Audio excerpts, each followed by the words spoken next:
"56 years ago, Russia, the northern Ural Mountains. A group of 9 students of the Ural Polytechnic Institute embarked upon a difficult winter expedition to reach the Otorten mountain. Their journey seemed to progress according to plan. However, on the 7th day of their trip, the weather conditions worsened. They lost their orientation and were forced to set up a camp on the slope of the mountain called Kholat Siakal. It was their last stop. 3 weeks later in Yekaterinburg, when their families received no word of their success, the first rescue expeditions were sent.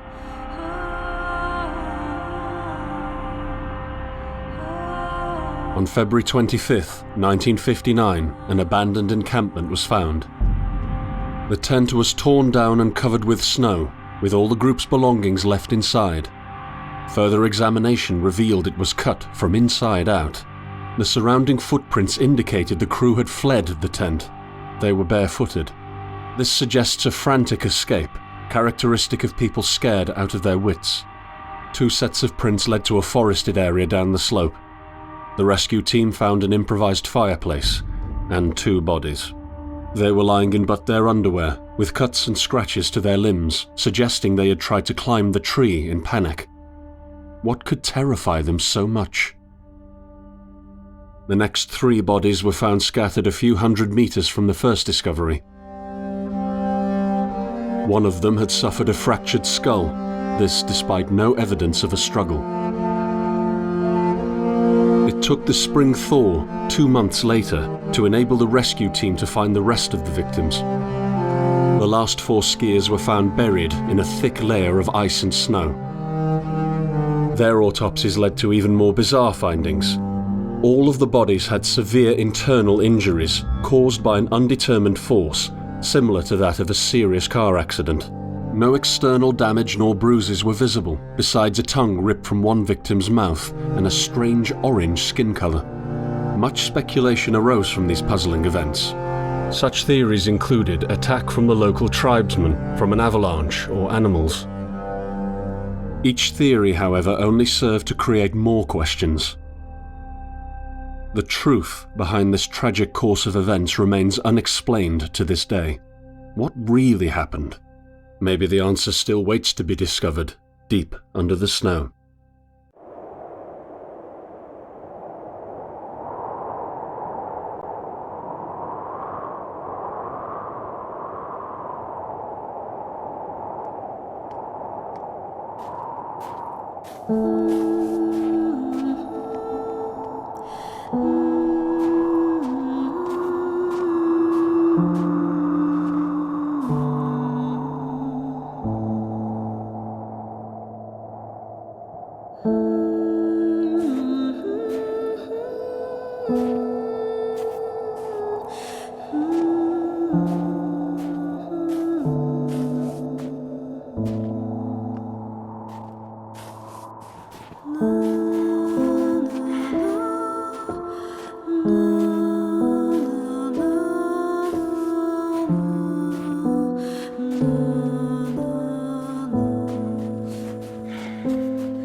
Oh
coming to me.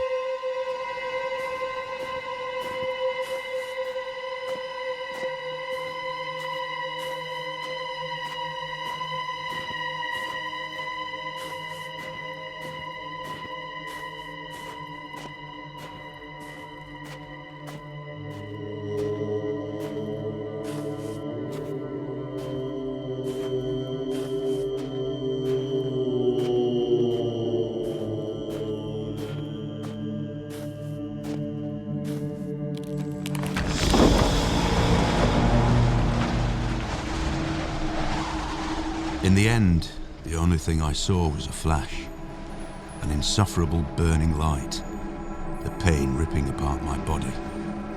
I felt it tearing out of my soul. After a while, I was nobody, nothing. The light went out and I vanished into overwhelming darkness. I welcomed the end with delight.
I am right behind you.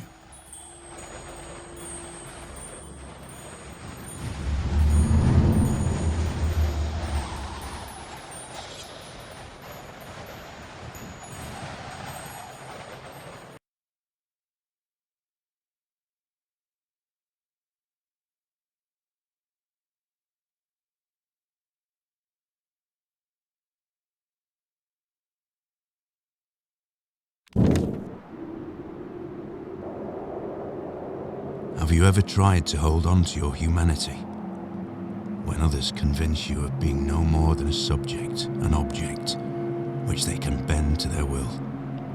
When they told you that you were a monster that deserved punishment, and you could really not remember your sins? When they took away your loved ones, leaving you to rot in the dark? The problem is that in their darkness, you have never been alone.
I set out the moment I heard about the incident. I was in the area, so I reported to the unit myself to be automatically assigned to the case. I arrived at Vichai on February the 19th, a couple of days before the Institute's rescue group. While waiting for them, I started asking around to see if anyone from among the locals knew anything about the incident. One of them said he had a hunting cabin in the search region and knew the area very well.